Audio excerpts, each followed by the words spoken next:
더 따뜻한 복지를 위해서 열심히 하겠다 이런 말씀을 드리면서 준비된 자료를 토대로 업무 계획을 말씀을 드리도록 하겠습니다. 2026년 주요 업무 계획에 대해 설명드리겠습니다. 올해는 함께 누리는 복지, 더 건강한 세종이라는 비전을 중심으로 5대 전략 과제를 추진하겠습니다.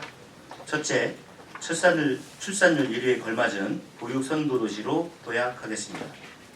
아이 낳고 키우기 좋은 환경 조성을 위해 임신, 출산, 보육 전 주기를 아우르는 공공 돌봄과 의료 안전망을 구축하겠습니다. 먼저 공공보육 인프라를 확충하고 필요 경비를 지원하여 가정에서 체감할 수 있는 보육 환경을 조성하겠습니다. 집현동에 공동육아, 육아나눔터 및 국공육 어린이집을 확충하고 어린이집 영유아 필요 경비를 신규 지원하도록 하겠습니다. 방과 후 돌봄 시설인 다함께 돌봄센터를 확충하고 아동 수당 연령을 8세에서 9세 미만으로 확대를 하며 지급액도 10만원에서 10만 5천원으로 확대를 추진하겠습니다. 365일 24시간 돌봄 어린이집 도담동에 있는데요. 도렘 아띠 어린이집입니다. 운영을 지속토록 해나가고요. 평일은 물론 주말, 공휴일 돌봄 공백을 최소화하도록 하겠습니다. 지역모자 의료센터와 소아응급의료 체계를 강화하여 출산과 육아를 위한 안정적 의료 환경을 구축하겠습니다. 지역모자 의료센터를 운영하여 임신과 출산부터 신생아 진료까지 통합진료 체계를 구축하고 이를 통해서 출산의 안전성을 높이며 산모의 심리적 부담을 완화하겠습니다.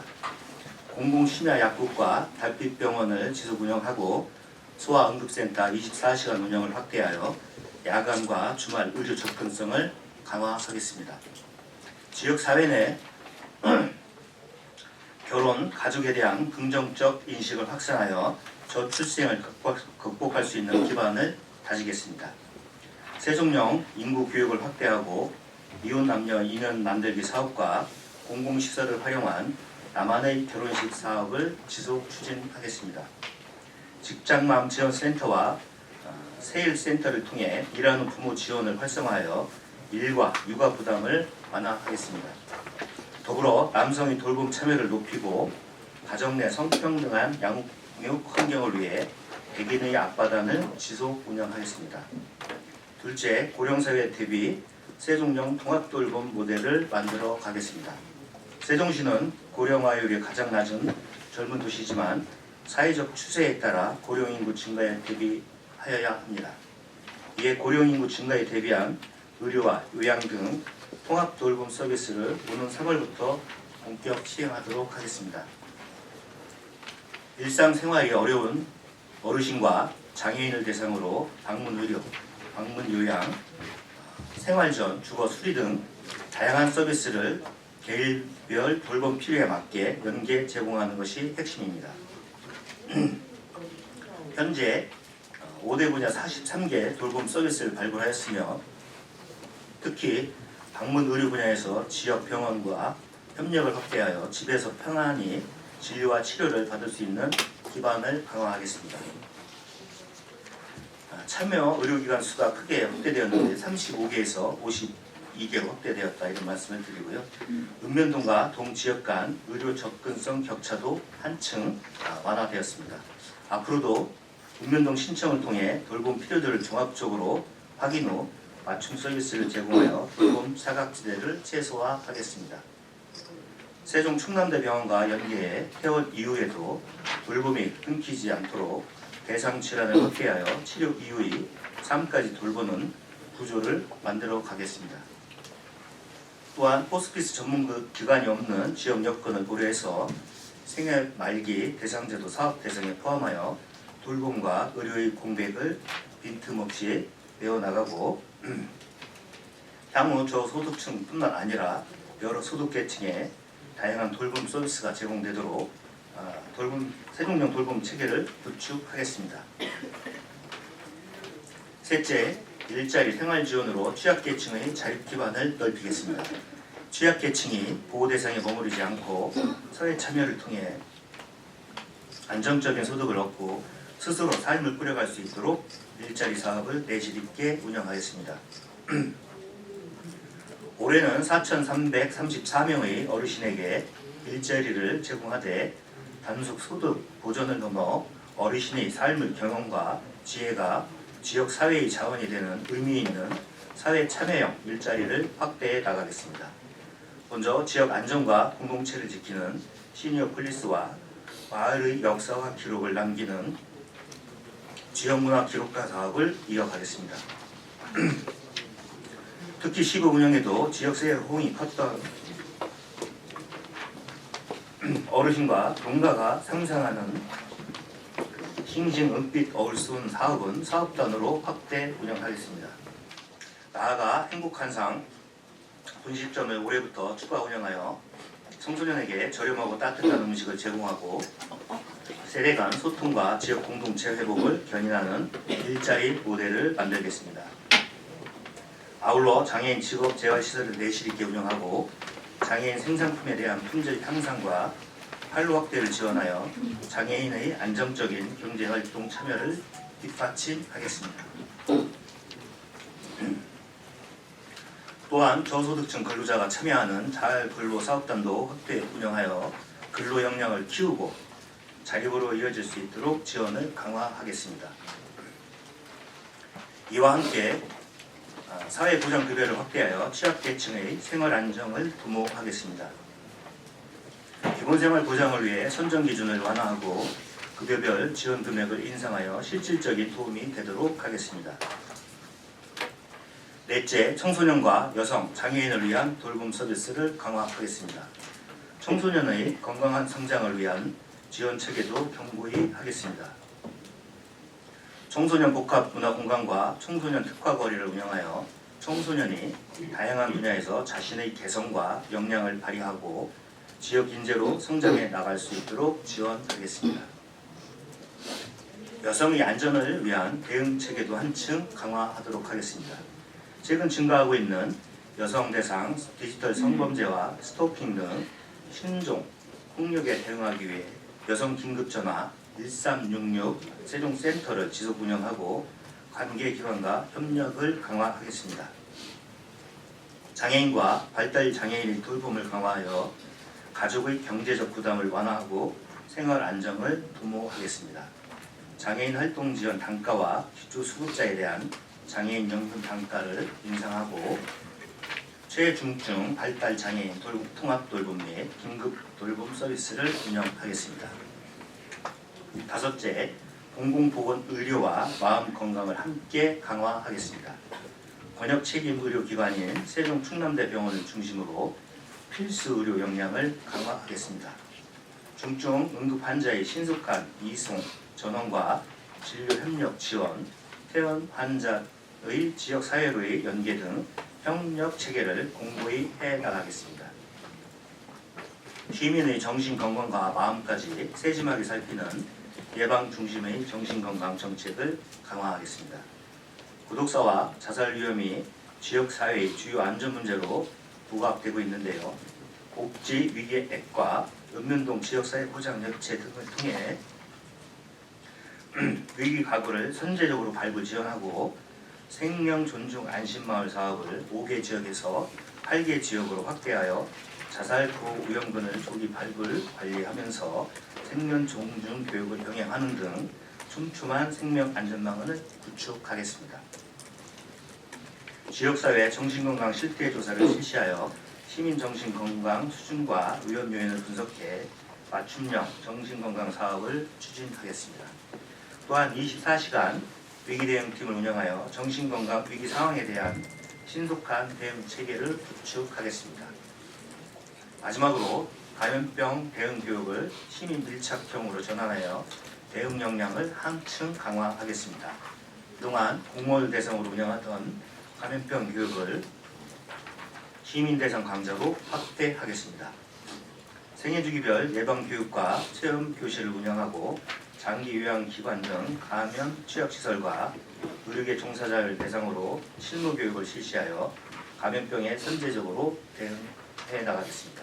우리 사회의 낮은 곳을 살피고 시민 누구나 건강하고 활기차게 생활하도록 모든 역량을 집중해 나가도록 하겠습니다. 사회복지 기준에 대해서 말씀 주셨는데, 제가 2016년도에 복지정책 과장을 할 때 세종령 복지 기준을 마련을 하는 작업을 하고 바뀌었어요. 근데 아까 기자님께서 이제 서울시 거 뺏겼다는 표현을 했는데, 뺏긴 건 아니고 참고한 겁니다. 참고를 했는데, 그 당시에 주 포인트는 뭐였냐면은 세종령 생계제도였었어요. 지금 현재 생계제도가 보면 기초수급제도를 보면 크게 이제 네 가지로 분류가 됩니다. 생계, 교육, 또 주거, 교육.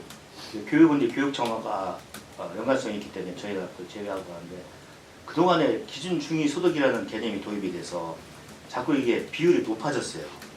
그러니까 세종시의 생계, 기초생계제도가 과거에는 한 20명, 50명 이렇게 혜택을 보시는 분들이 많았었는데, 지금은 제가 와서 보니까 한 4명, 5명 이렇더라고요.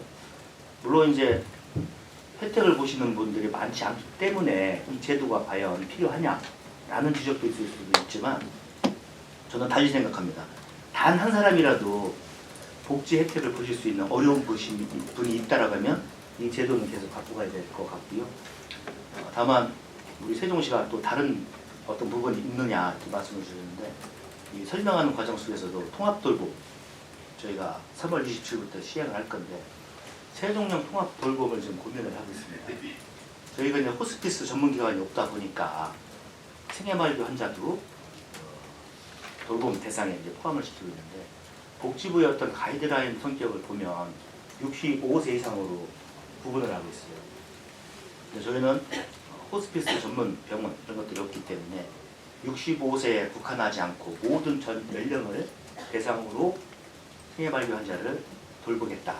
이게 이제 이런 것들이 새로운 세종령이 될 수가 있고요. 또 하나는 지금 현재 일상생활이 어려우신 분들 65세 이상으로 해가지고, 예를 들어서 요양병원이라든가 입소 단계에 계신 분들, 아니면 퇴원하신 그런 단계에 계신 분들을 대상으로 하는 건데, 이건 좀 사후적인 조치거든요. 이미 어려우신 분들은 사전적인 조치도 좀 필요하지 않겠나. 근데 아까 말씀드려가면서 신구 도시 얘기를 했는데, 저희가 1읍 9명이지 않습니까? 지금 7개의 면에 보면 보건진료소가 있어요. 보건진료소가 어떤 좀 약간의 처방도 좀 가능하고, 약도 어려우신 분들한테, 아프신 분들한테 배부해드릴 수가 있고 복용할 수 있게끔 하는 그런 기능을 가지고 있는데, 이게 자꾸 도시화되고 연 단위에도 병원도 생기고 하다 보니까, 또 금남면 같은 경우는 보건진료소가 병원 바로 인근에 있다 보니까 보건진료소 활용도가 굉장히 떨어져요. 그래서 이런 보건진료소에 근무하시는 간호사분들이 있기 때문에 방문, 진료까지 못하더라도 이분들이 케어할 수가 있기 때문에 보건진료를 적극적으로 활용을 하면 돌봄 시스템에서 타 지자체 대비 차별화를 줄 수 있지 않겠나. 과거 세종령 생계제도와 이런 돌봄 시스템에서 좀 차별을 둬서 세종령으로 가겠다, 이런 말씀을 드리고요. 마지막으로 이제 예산 문제 말씀을 주셨는데, 복지국도 보면은 한 10여 개 사업이 예산이 다 반영이 안 됐습니다. 물론 시 재정이 어렵기 때문에 반영이 안 된 건데, 제가 가서 따져보니까 올해 한 8월까지는 집행이 가능하겠더라고요. 추경이 빨리 있어야 되는데, 지금 재정이 세입이 없는 상태에서 추경이 과연 8월달 안으로 있을 것이냐. 있다라고 하면 괜찮습니다. 이런 것들이 해결이 되겠죠. 근데 만약에 8월 이전에 추경이 없으면 저희 국에서 이제 대비책이 획기적인 건 아니지만, 복지부를 대상으로 저희가 보조사업이 많다 보니까 그럼 국비를 당겨 배정해달라, 자금을 3, 4분기가 되니까 당겨 배정을 받으면 저희는 숨통을 좀 틔울 수가 있을 것 같아요. 하여튼 이런 부분들은 우리 시 재정부서가 전체적으로 같이 고민하고 각 부서에서 고민을 해야 되겠지만, 저희 국 나름대로는 복지부를 상대로 해서 자금을 좀 당겨 배정 받도록 하는 노력을 하겠다, 이런 말씀을 드리겠습니다. 지난해까지는 저희가 이제 어려움을 겪었던 것도 사실이고요. 지난해 하반기에 재난기금을 활용을 해서 충남대병원에 약간의 비용을 좀 저희가 지원을 해드렸고 그 이후에 전문의가 11명까지 이제 다시 확대가 됐어요. 그래서 지금은 지난해 말까지 이제 4회, 주 4회 운영을 했는데 금년부터 올해부터는 1월부터 이미 주 6회로 확대 운영을 하고 있습니다. 다만 일요일이라 이제 좀 쉬고 하는 건데 지금 다만 산모들을 위한 그런 치료는 계속 24시간 운영이 될 거고요. 지금 지속적으로 충남대 병원과 7일로, 6주 7일로 가자 계속 협의를 하고 있는데 저희가 또 지원책이 있으면 또 지원을 하도록 하고요. 일단 지난해 대비 4일에서 6일로 이제 확대가 됐기 때문에 세종 시민들께서 그런 부분에 대해서는 조금 걱정을 좀 덜 하시면 될 것 같고 다만 충남대병원은 이제 중증 이제 환자들을 위한 건데 경증 환자 같은 경우는 지금 NK병원 또 어린 아이들을 위한 거는 웰키즈 아름동에 웰키즈 병원이 있는데 저희가 웰키즈 병원처럼 달빛병원도 한 개수를 더 할 수 있는 여건이 돼요. 다만 지금 현재 수요 조사를 해보니까 그 인근에서 바로 옆 건물에서 다시 또 운영을 하시고자 하는 병원들이 있어서 왜냐면은 좀 분산을 시켜줘야 될 필요성이 있거든요. 그런 부분들을 이제 고민을 하고 있다. 그리고 이제 무대 말씀드린 것처럼 충남대 병원과는 7일로 확대하는 방안도 지속적으로 협의해 나가도록 하겠습니다.